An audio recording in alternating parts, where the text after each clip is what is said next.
अस्सलामु अलैकुम वरहमतुल्लाहि वबरकातुहू। कैसे हो मेरे भाइयों?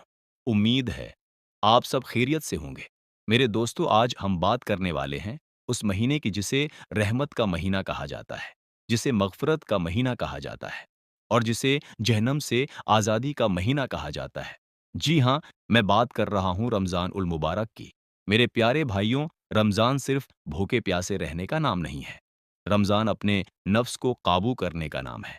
रमज़ान अपनी ज़िंदगी बदलने का नाम है। और याद रखिए, नमाज कोई आम इबादत नहीं है। जब आका को मायराज हुई थी, तब रब ने उन्हें नमाज का तोहफ़ा अता किया। तो नमाज वो तोहफ़ा है जो हुज़ूर अपनी उम्मत के लिए लेकर आए थे। मेरे भाइयों, आज मैं इस वीडियो में रोज़े के मुताल्लिक़ हमारी अवाम में जो गलत फ़हमियाँ फैली हुई है, उन मसलों पर बात करूँगा। जैसे, क्या नमाज नहीं पढ़ने से रोज़ा नहीं होगा? क्या अगर गलती से कुछ खा लिया तो रोज़ा टूट जाएगा? क्या अगर तरावीह नहीं पढ़ी तो रोज़ा रख सकते हैं या नहीं? क्या खून देने या टेस्ट कराने से रोज़ा टूटता है या नहीं? रोज़े की हालत में आँख या कान में दवा डालना, सफ़र में रोज़ा रखना, सहरी न करना, कुछ ऐसे मसले हमारे दरमियान दरपेश होते रहते हैं। इसलिए आज हम इन सब के जवाबात को जानेंगे। तो चलिए वीडियो शुरू करते हैं। तो हमारा पहला सवाल ये है कि क्या नमाज नहीं पढ़ने से रोज़ा नहीं होगा? तो इसका जवाब है नहीं, रोज़ा हो जाएगा।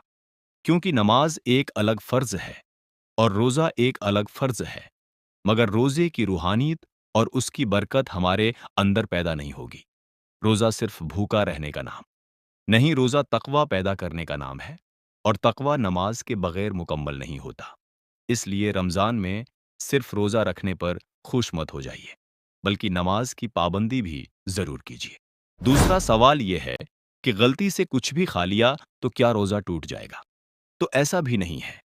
अल्लाह की बारगाह में गलती और भूल से हो जाने वाले काम को माफ़ करार दिया गया है। इसलिए गलती से खा लेने से रोज़ा नहीं टूटता। तीसरा सवाल ये है कि क्या तरावीह नहीं पढ़ी तो रोज़ा रख सकते हैं या नहीं? तो इसका जवाब है हाँ, हम रोज़ा रख सकते हैं, क्योंकि तरावीह सुन्नती मुअक्कदा है।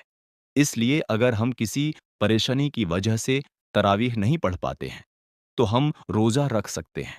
चौथा सवाल ये है कि क्या खून देने या टेस्ट कराने से रोज़ा टूटता है या नहीं? खून देने से रोज़ा नहीं टूटता, क्योंकि इसमें खून जिस्म से निकलता है, अंदर कुछ दाखिल नहीं होता। लेकिन अगर इतना ज़्यादा खून निकले कि कमज़ोरी या चक्कर आने का ख़तरा हो, तो मकरूह है, यानी बेहतर है कि इफ्तार के बाद करें। इस सिलसिले में फ़ुक़हा ने हिजामा, कपिंग का ज़िक्र किया है, जो कि ज़माना-ए-रसूल सल्लल्लाहु अलैहि वसल्लम में भी होता था और इससे रोज़ा टूटने का हुक्म नहीं दिया गया। देखिए, मेडिकल से रिलेटेड जितने भी सवाल हैं, जैसे इंजेक्शन लगाने से, ड्रिप लगाने से, ऑक्सीजन लगाने से रोज़ा टूटता है या नहीं, तो ऐसे जितने भी सवाल हैं, उनके लिए मैं एक पीडीएफ का लिंक दे रहा हूँ, तो आप उसे डिस्क्रिप्शन से जाकर देख सकते हैं।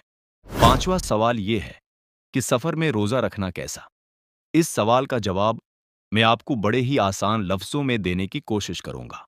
तो अगर कोई शख्स शर्री मुसाफिर हो, यानी तकरीबन 92.5 किलोमीटर्स या उससे ज़्यादा सफ़र का इरादा हो, तो उसे रोज़ा छोड़ने की इजाज़त है।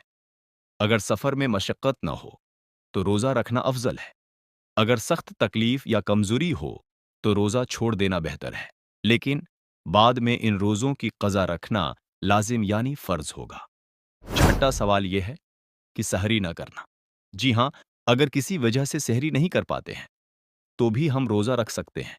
मेरे प्यारे भाइयों, हो सकता है ये हमारा आखिरी रमज़ान हो, किसी को नहीं पता अगला रमज़ान हमें नसीब होगा या नहीं। इसलिए इस रमज़ान को सिर्फ इफ्तार और सहरी तक महदूद मत रखें। इसे अपनी ज़िंदगी बदलने का महीना बना लीजिए।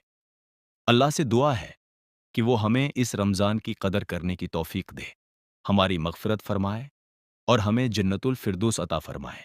आमीन, आमीन, आमीन।